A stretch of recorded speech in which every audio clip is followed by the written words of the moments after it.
One, two, three.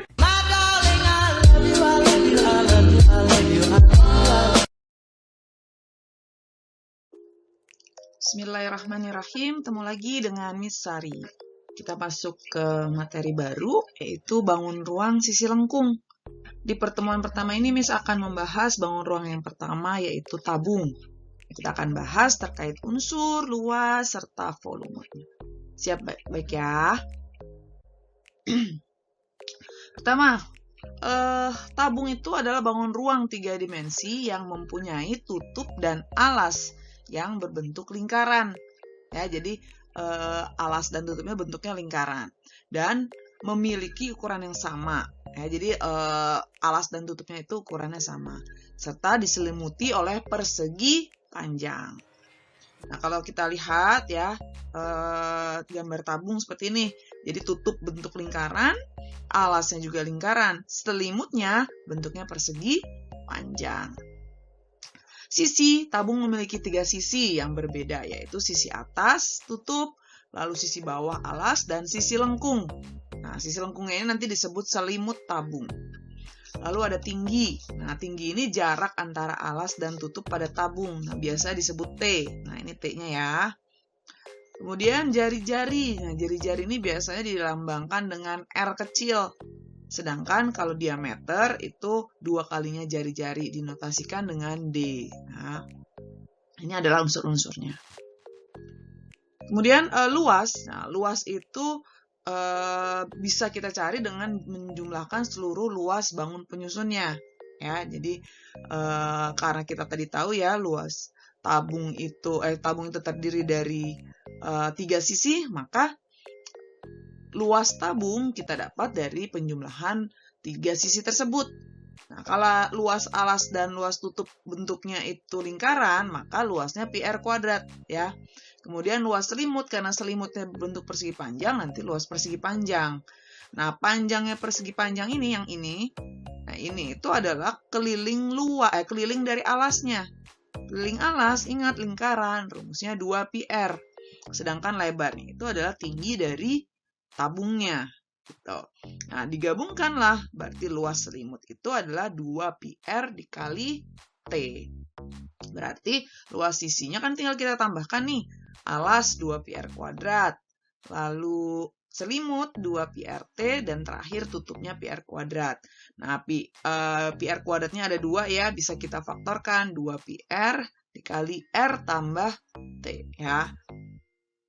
Nah, nanti kalau kita nemukan dalam soal itu nggak ada keterangan, berarti tabungnya lengkap gitu ya. Ada alas, ada tutup, ada selimut. Nah, tapi kalau terkadang ada ditanya luas tabung tanpa tutup. Nah, kalau luas tabung tanpa tutup berarti kita hanya menjumlahkan alas dan selimutnya saja. Berarti PR kuadrat dan 2PRT saja.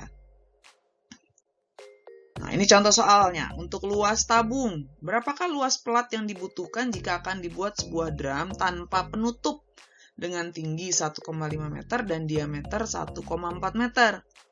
Nah, diketahui nih tabung tingginya 1,5, diameternya 1,4, berarti jari-jarinya 0,7.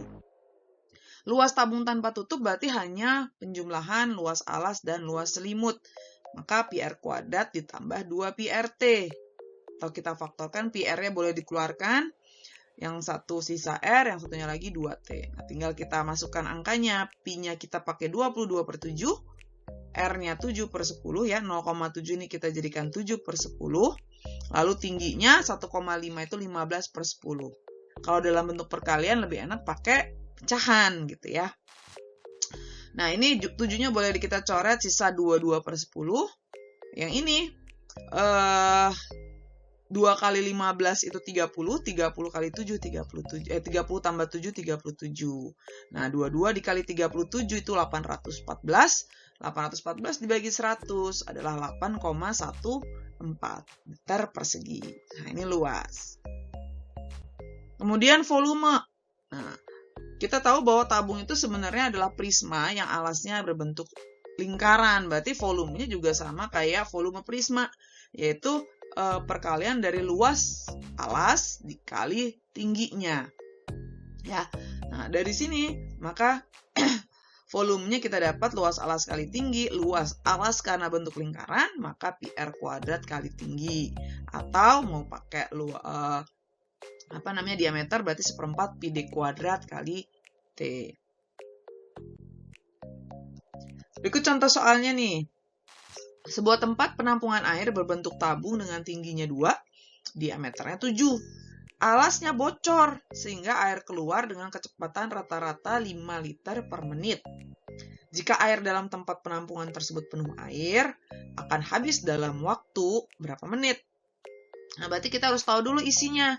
Ya, diketahui T-nya 2 meter, berarti 20 desimeter. Kita samakan dulu satuannya. D-nya 7, berarti jari-jarinya 7/2. Q air, debit air ya, itu 5 liter per menit. Maka nanti dia akan keluar sebanyak 5 liter tiap menitnya. Rumus volume itu adalah pi R kuadrat T. Nah, tinggal kita masukkan angkanya 22/7 kali 7/2 kali 7/2 kali 20. Dapatlah volumenya 770 liter. Nah, 770 liter ini habis selama berapa menit? Nah, maka kita masukkan Q itu volume per waktu. Maka waktunya volume per Q. 770 dibagi 5 sama dengan 154. Maka air akan habis dalam waktu 154 menit. Oke, gitu ya, mudah ya. Jadi dalam tabung kita tadi sudah pelajari unsur-unsurnya. Lalu bagaimana cara mencari luas, serta bagaimana cara mencari volume. Nah, untuk membuktikan pemahaman kalian, silakan kerjakan soal berikut nih. Untuk murid yang Miss ajar, silakan langsung kerjakan di lembar kerja 1. Ada 3 soal. Yang pertama, sudah diketahui luas sama tinggi, carilah jari-jari. Ya, lalu luas sisinya. Ya, jadi dari luas selimut tadi kita ingat rumus luas selimut bisa kita cari jari-jarinya. Ya. Kemudian yang kedua, sudah ada ukurannya. Lalu dicari volume. Nah, volume itu volume rodanya nanti berbentuk tabung nih ya. Lalu beratnya, ya berarti kalau dari volumenya kan kita tahu setiap 1 desimeter kubik itu beratnya 9 kg. Maka setelah kita dapat volumenya kita bisa cari beratnya. Kemudian yang ketiga, sudah lengkap nih yang diketahui, tapi lihat ini, ingat teliti tabung tanpa tutup. Nah, tabung tanpa tutup nanti bisa dicari luas dan volumenya. Oke? Nah, sukses terus buat kalian. Selamat mencoba ya. Mudah-mudahan semuanya bisa mengerjakan. Kalau ada yang masih bingung, boleh disimak lagi videonya. Oke? Mohon maaf kalau ada kesalahan dan kita ketemu lagi dalam video-video Misari berikutnya.